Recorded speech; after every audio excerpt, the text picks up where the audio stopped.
बदलते भारत की शान।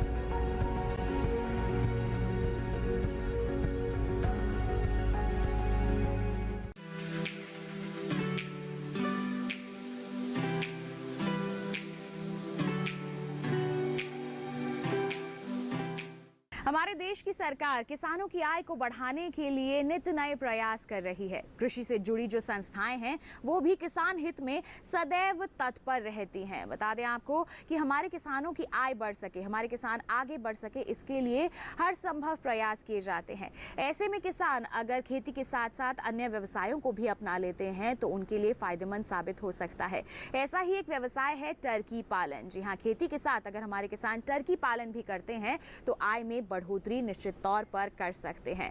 टर्की पालन मुख्य तौर पर मांस और अंडे के लिए किया जाता है। बता दें आपको कि इसके दाम भी काफी अच्छे मिलते हैं। तो ऐसे में किस तरह से किया जा सकता है खेती के साथ साथ टर्की पालन, आज के कृषि विशेष में बात इसी के बारे में। नमस्कार, मैं अदिति शर्मा, दूरदर्शन किसान के कार्यक्रम कृषि विशेष में आप सभी का स्वागत करती हूँ। आज के कृषि विशेष में बात टर्की पालन की।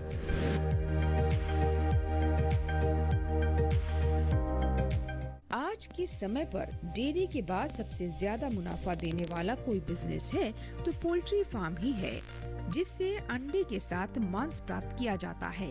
पशुपालक एक बार की लागत से व्यवसाय कर अच्छा मुनाफा कमा सकते हैं। मुर्गे के अलावा कई ऐसी प्रजातियां हैं जिनका पालन कर पशुपालक लाभ कमा सकते हैं। उनमें से एक प्रजाति है टर्की।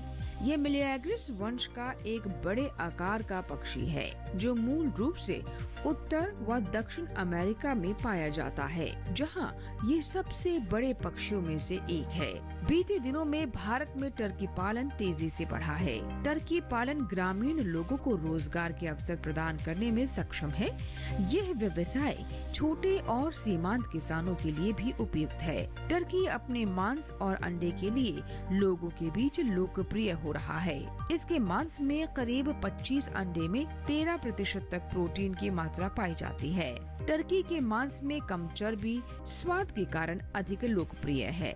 साथ ही इसकी खाद में नाइट्रोजन 5 से 6% एवं पोटाश 2 से 3% तक पाई जाती है, जो खेती के लिए बहुत अच्छी मानी जाती है। पोल्ट्री एक शब्द है जिसके अंदर हम मुर्गी, अंडे वाली और मांस वाली मुर्गियाँ, टर्की, गिनी फाउल, बतख और बटेर और सारी चीजें ये पोल्ट्री में आती हैं। तो टर्की में भी कई प्रकार होते हैं। पहला ब्रॉड ब्रेस्टेड ब्रॉन्ज, इसके पंखों का रंग काला होता है। मादाओं की छाती पर काले रंग के पंख होते हैं जिनके सिरों पर सफेद रंग होता है, जिसके कारण 12 सप्ताह की छोटी आयु में भी उनके लिंग का पता लगाने में सहायता मिलती है। दूसरा ब्रॉड ब्रेस्टेड व्हाइट या ब्रॉड ब्रेस्टेड ब्रॉन्ज तथा सफेद पंखों वाले व्हाइट हॉलैंड की संकर नस्ल है। सफेद पंखों वाले टर्की भारतीय जलवायु परिस्थिति के लिए अधिक उपयुक्त होते हैं, क्योंकि इनमें गर्मी सहने की क्षमता अधिक होती है और ड्रेसिंग के बाद ये सुंदर और साफ दिखाई देते हैं। तीसरा बेल्सविल स्मॉल व्हाइट, ये रंग तथा आकार में बहुत कुछ ब्रॉड ब्रेस्टेड व्हाइट से मिलती जुलती है, लेकिन इसका आकार थोड़ा छोटा होता है। इसमें अंडों का उत्पादन, जनन क्षमता तथा अंडों से बच्चे देने की क्षमता और ब्रूडीनेस भारी प्रजातियों की तुलना में कम होती है। बीते समय में टर्की पालन की दिशा में कई शोध हुए हैं। कई संस्थान इसके नए नए नस्लों पर काम कर रहे हैं। केंद्रीय पक्षी अनुसंधान संस्थान इज्जतनगर द्वारा टर्की की इन 3 प्रजातियों को विकसित करके नई प्रजातियां बनाई हैं, जिनका नाम कैरी विराट, कैरी चितला और कैरी ब्लैक है। आइए जानते हैं टर्की की इन नस्लों के बारे में विस्तार से केंद्रीय पक्षी अनुसंधान संस्थान की प्रधान वैज्ञानिक डॉक्टर सेमी तोमर से। इंडिया के अंदर जो प्रजाति हैं उसमें 3 मुख्यतः हैं। एक है ब्रॉड ब्रेस्टेड ब्रॉन्ज, दूसरी है ब्रॉड ब्रेस्टेड व्हाइट, तीसरी है बेट्सविले व्हाइट। ये 3 प्रजातियां हैं। संस्थान ने इन्हीं को विकसित करके नई प्रजातियां बनाई हैं। उसका नाम है कैरी विराट, कैरी चितला और कैरी ब्लैक। किसी भी पक्षी और पशु के पालन की अगर हम बात करें, उसमें खान पान और रख रखाव का ध्यान रखते हैं तो लाभ को सुनिश्चित किया जा सकता है। ऐसा ही है टर्की पालन के साथ भी। अगर हम अपने टर्की को अच्छा खान पान देंगे, उनके आवास को साफ सुथरा रखेंगे तो इससे उनके अंडा उत्पादन की क्षमता में बेहतरी होती है। आइए इसी संदर्भ में आपको जानकारी देते हैं। टर्की में नर और मादा दोनों होते हैं। टर्की में अंडा उत्पादन क्षमता की बात करें तो 90 से 100 होती है। टर्की मादा अपने उम्र के 30 सप्ताह बाद से अंडा देना शुरू करती है। टर्की के अंडे लगभग 70% तक दोपहर में ही दिए जाते हैं। टर्की के अंडे रंगीन होते हैं और इनका वजन करीब 85 ग्राम होता है। इनके अंडे एक कोने में नकीले और अंडे का पूरा आवरण मजबूत होता है। टर्की के अंडे में प्रोटीन, लिपिड, कार्बोहाइड्रेट और खनिज 13.1%, 11.8%, 1.7% और 0.8% होता है। प्रति ग्राम अंडे की जर्दी में 15.67 से 23.97 मिलीग्राम कोलेस्ट्रॉल पाया जाता है। मुर्गी की तुलना में टर्कियों की शक्ति, प्रोटीन, विटामिन तथा मिनरल संबंधी की खास जरूरत होती है। इनके खाने और पानी के लिए खास बर्तन की व्यवस्था रखनी चाहिए। खान पान में साफ सफाई का खास ख्याल रखना चाहिए। गर्मी के मौसम में पानी की जरूरत अधिक होती है। ऐसे में पानी के बर्तन की संख्या अधिक रखनी चाहिए। सभी उम्र की टर्कियों को ताज़ा ल्यूसर्न, जो एक प्रकार का घास है जिसे पशुओं के खाने में इस्तेमाल किया जाता है, उसे देना अच्छा होता है। इसके अलावा डिसमेंस और स्टाइलों को काटकर भी खिलाया जा सकता है। जब कभी एक प्रकार के भोजन से दूसरे प्रकार के भोजन में बदलाव करें तो धीरे धीरे ही करें, ताकि टर्कियों को उस खाने को अपनाने में कोई परेशानी ना हो। जिस प्रकार खाना किसी भी पक्षी या पशु के लिए आवश्यक है, ठीक वैसे ही रखने की उचित व्यवस्था भी इनके लिए बेहद जरूरी होती है। टर्की की बात करें तो इन्हें धूप, बारिश, हवा पर भक्ष्यों से बचाती है और उन्हें आराम भी उपलब्ध कराती है। देश के गर्म भागों में घर की लंबाई पूर्व से पश्चिम दिशा की ओर होनी चाहिए। 2 घरों के बीच में दूरी कम से कम 20 मीटर होनी चाहिए तथा बच्चों का घर वयस्कों के घर से कम 50 से 100 मीटर की दूरी पर होना चाहिए। खुले घर की चौड़ाई 9 मीटर से अधिक नहीं होनी चाहिए। घर की ऊंचाई फर्श से छत तक 2.6 से 3.3 मीटर तक रखें। बारिश के पानी के छींटों को रोकने के लिए 1 मीटर का छज्जा भी उपलब्ध करवाया जाना चाहिए। घर का फर्श सस्ता, टिकाऊ तथा सुरक्षित होना चाहिए, विशेष रूप से नमी प्रूफ सहित कंक्रीट का हो। फिलहाल किसान भाइयों बहनों, कार्यक्रम में वक्त हो चला है एक छोटे से ब्रेक का। आपका हिम्मत जाइए, ब्रेक के बाद हम आपको टर्की पालन के बारे में और भी ज्यादा जानकारी देंगे। बने रहिए दूरदर्शन किसान पर, देखते रहिए कार्यक्रम कृषि विशेष।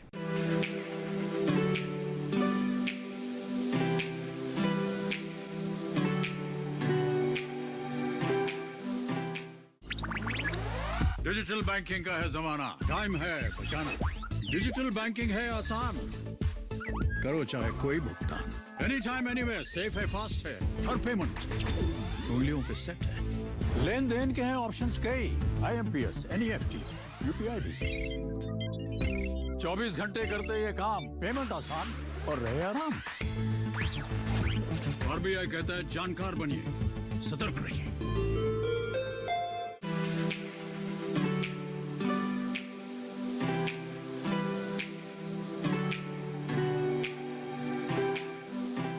किसी भी पशु या पक्षी को पालते समय एक तरीके को अपनाने की जरूरत होती है और ऐसा ही है टर्की पालन में भी। इसमें भी कई पद्धतियां होती हैं, जिसमें से एक है ब्रूडिंग। अब ये ब्रूडिंग क्या है, आइए विस्तार से जानें। टर्की में 4 सप्ताह की अवधि को ब्रूडिंग अवधि कहा जाता है। सर्दियों में ब्रूडिंग अवधि 5 से 6 सप्ताह तक बढ़ जाती है।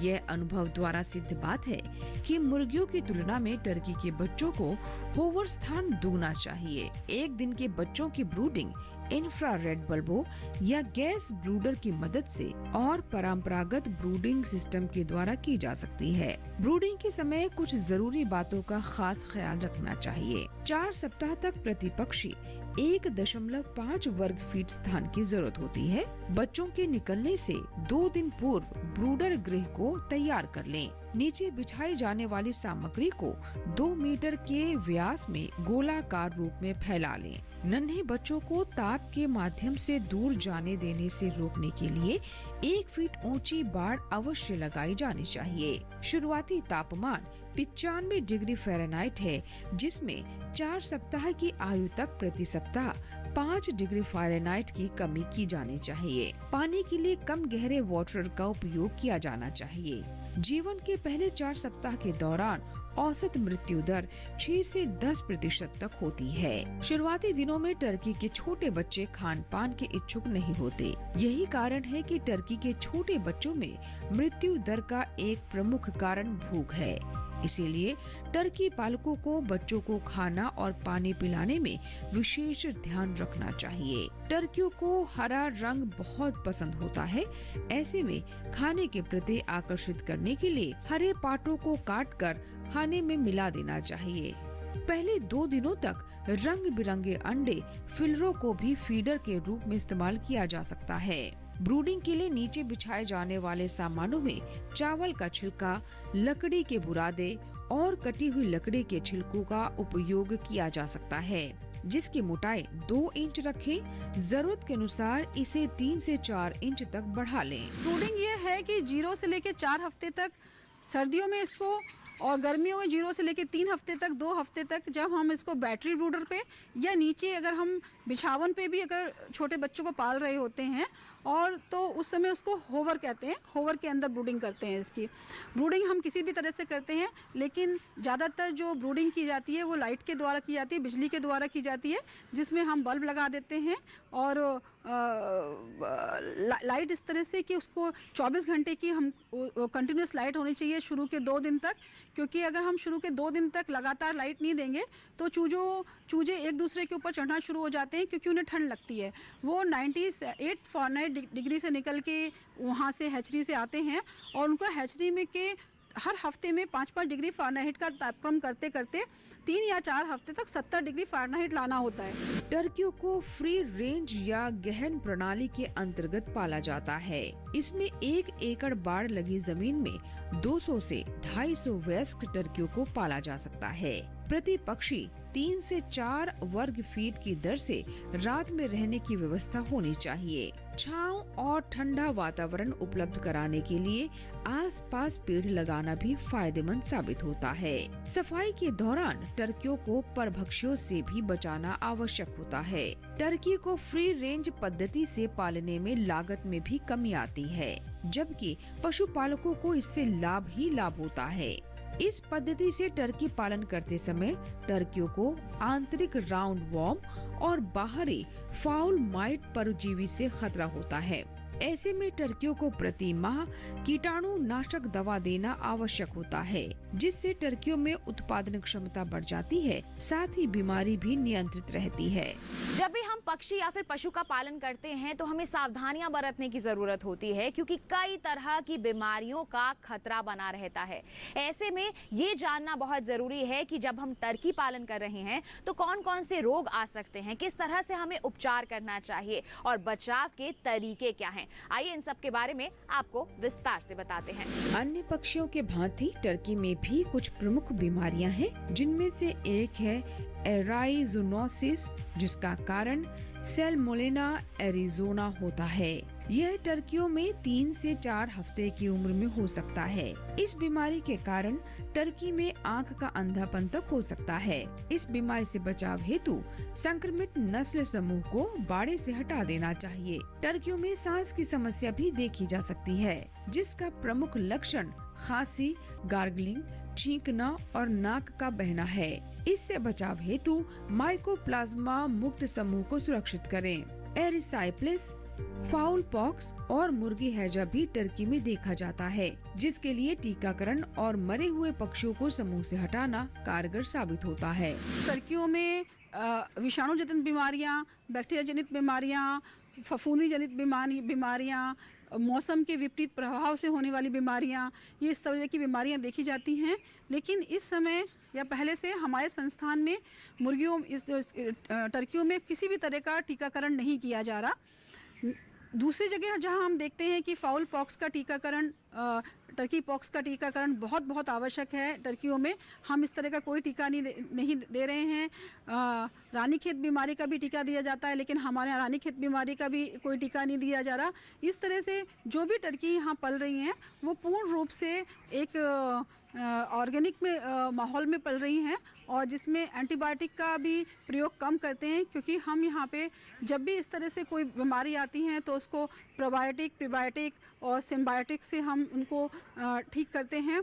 और यही है कि AMR के इशू को देखते हुए, जो एंटीबायोटिक रेजिस्टेंस आ रहा है उसको देखते हुए, एंटीबायोटिक के जितने भी अल्टरनेट दूसरे सोर्सेज हैं हम यहाँ मुर्गी पालकों अपनी टर्कियों को वो देते हैं और उनसे ही उनको ठीक करते हैं। ज़्यादा ध्यान देते हैं कि दूसरी सिरके से, गुड़ से, इस तरह से हम उनको ठीक कर पाएँ। कार्यक्रम में फिलहाल रुक रहे हैं एक छोटे से ब्रेक के लिए। आपका ही मत जाइए, बने रहिए दूरदर्शन किसान पर, देखते रहिए कार्यक्रम कृषि विशेष।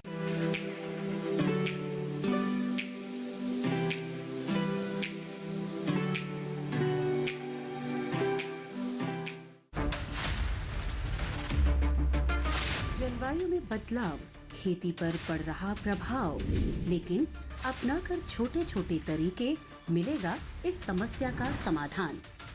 देखिए विचार विमर्श में हमारी पेशकश, जलवायु में बदलाव, खेती पर प्रभाव, शनिवार रात 8 बजे दूरदर्शन किसान पर।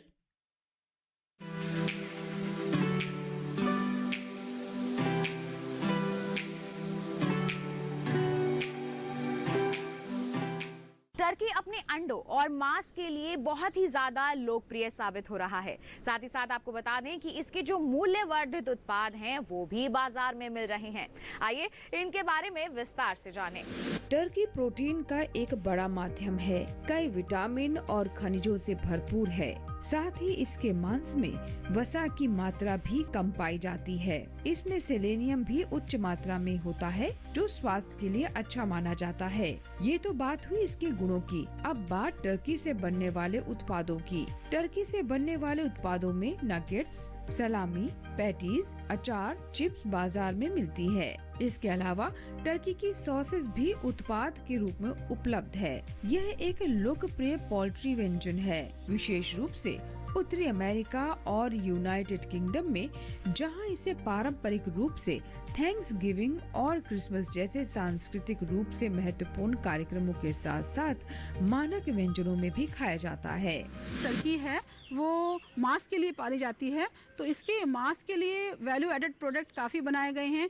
इसके नगट बनाए जाते हैं, इससे छोटे छोटे नगट्स तैयार होते हैं, इससे चिप्स, टर्की चिप्स तैयार होते हैं, टर्कीज पैटीज तैयार हैं, टर्कीज की सॉसेस तैयार हैं, टर्की की सलामी तैयार हैं और टर्की का अचार है। तो टर्की के काफी सारे मूल्य वर्धित उत्पाद बने हुए हैं। कृषि विश्वविद्यालय और अनुसंधान संस्थाएं हमारे खेती से जुड़े किसानों और साथ ही साथ जो खेती से जुड़ना चाहते हैं उनके लिए किसी भी वरदान से कम नहीं है। ऐसे ही कृषि विश्वविद्यालय और कृषि वैज्ञानिकों का साथ पाकर हमारे किसान सफलता की ऊंचाइयों को छू रहे हैं। खेती के साथ साथ पशुपालन भी किसान भाइयों के लिए फायदे का सौदा है। हमारे देश में कई तरह के पक्षी हैं, जिन्हें पशुपालक अपने फार्म पर पालकर अपने आय को बढ़ा रहे हैं। ऐसे ही एक सफल पशुपालक सतीश वर्मा है, जो अपने फार्म पर टर्की पालन कर अपनी सालाना आय को बढ़ा रहे हैं। आइए सुनते हैं टर्की पालन कर रहे इन पशुपालक भाई को।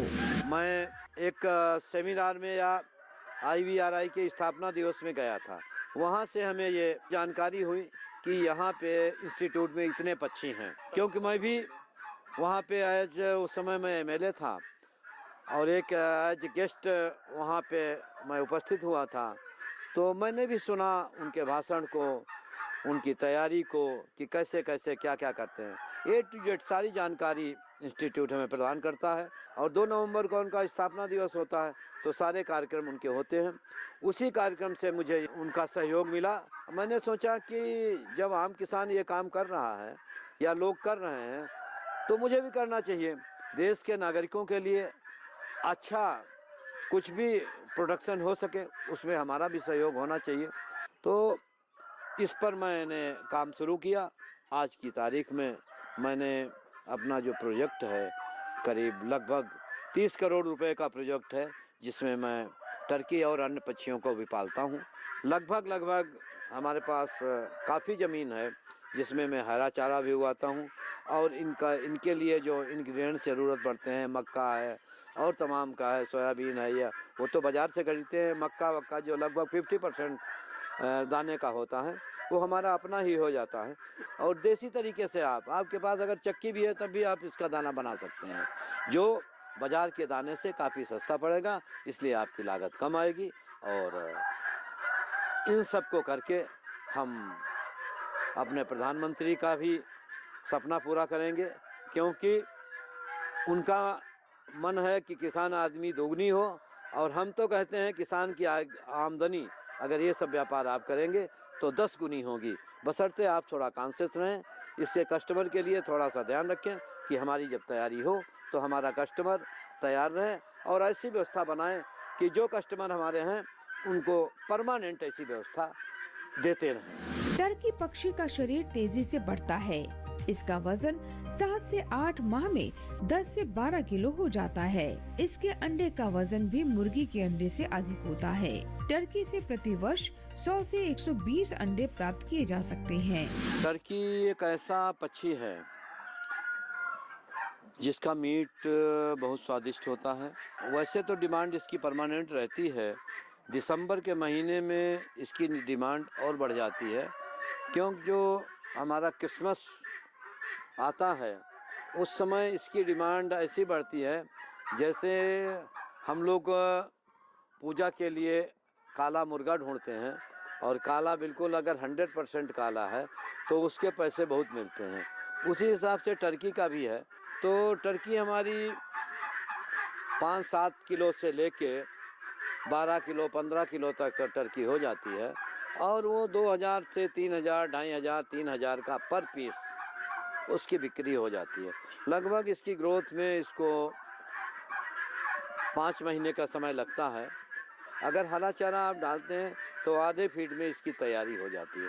हरा चारा के कारण इसके फीड पे बहुत कम खर्चा आता है, और हरा चारा खाती है इसलिए इसका मीट भी बहुत ही अच्छा होता है। तो हम लोग किसी भी खाद्य प्रसंस्करण में जाते हैं तो हम जब उसका रूप परिवर्तित करते हैं तो हमको जो रॉ मटेरियल होता है उससे 2 गुना 3 गुना 4 गुना पैसा मिलता है। इसी तरीके से टर्की में भी जब हम चिक्स लेके आते हैं और उसके बाद में बेचते हैं, चिक्स इसका 100 रुपये 150 रुपये जैसा भी आपको मिल जाए, तो वो चिक्स जब हम 4-5 महीने के बाद 2500 से 3000 रुपये का बेचते हैं तो आप समझ लीजिए मार्जिन का क्या रेशियो रहेगा। तो ऐसा मार्जिन आपको जो और हम खेती के काम करते हैं उनमें किसी में नहीं होता। साथ में एक कृषि का सपोर्टिंग बिजनेस है, क्योंकि जो घास आपके फसल से निकाल के आप फेंकने के जाते हैं वो इसके चारे के काम में आते हैं। आपकी भैंस के लिए जो चारा बनता है हरा चारा, वो भी चारा इसके काम में आ जाता है। और आपका जो चारा है वो भी ऑर्गेनिक हो जाता है। जो इसका वीट होता है उसके वीट का उपयोग करने से हमें किसी तरीके के फर्टिलाइजर की जरूरत नहीं पड़ती। एक शोध के अनुसार 24 सप्ताह की आयु और 10 से 20 ग्राम वजन वाले नर मादा को अगर 300 से 450 रुपए में बेचा जा सकता है तो इसमें करीब 500 से 600 रुपए तक का लाभ मिल सकता है। इसी तरह एक मादा में 24 सप्ताह में करीब 300 से 400 रुपए का लाभ लिया जा सकता है। ऐसे में किसान और पशुपालक टर्की पालन करके अपनी आमदनी बढ़ा सकते हैं। तो ये था हमारा आज का कार्यक्रम कृषि विशेष, जिसमें हमने टर्की पालन के बारे में विस्तृत जानकारियां हासिल की हैं। उम्मीद करते हैं ये तमाम जानकारियां आपके लिए जरूर फायदेमंद साबित हुई होंगी। साथ ही आपको बता दें कि अगर आपके पास कोई सुझाव है हमारे कार्यक्रम के लिए, कोई सवाल है आपके पास, तो वो आप हम तक पहुंचा सकते हैं। आप ईमेल कीजिए हमें, ईमेल आईडी है ddkrishivishesh@gmail.com या फिर आप हमें पत्र लिखिए। पता है हमारा कृषि विशेष, कमरा नंबर 59, ACPC दूरदर्शन, खेलगांव, नई दिल्ली 110049। तो इसी वादे के साथ कि अगले अंक में कुछ विशेष लेकर होंगे हाजिर, तब तक के लिए दीजिए इजाजत, लेकिन आप बने रहिए दूरदर्शन किसान पर। नमस्कार।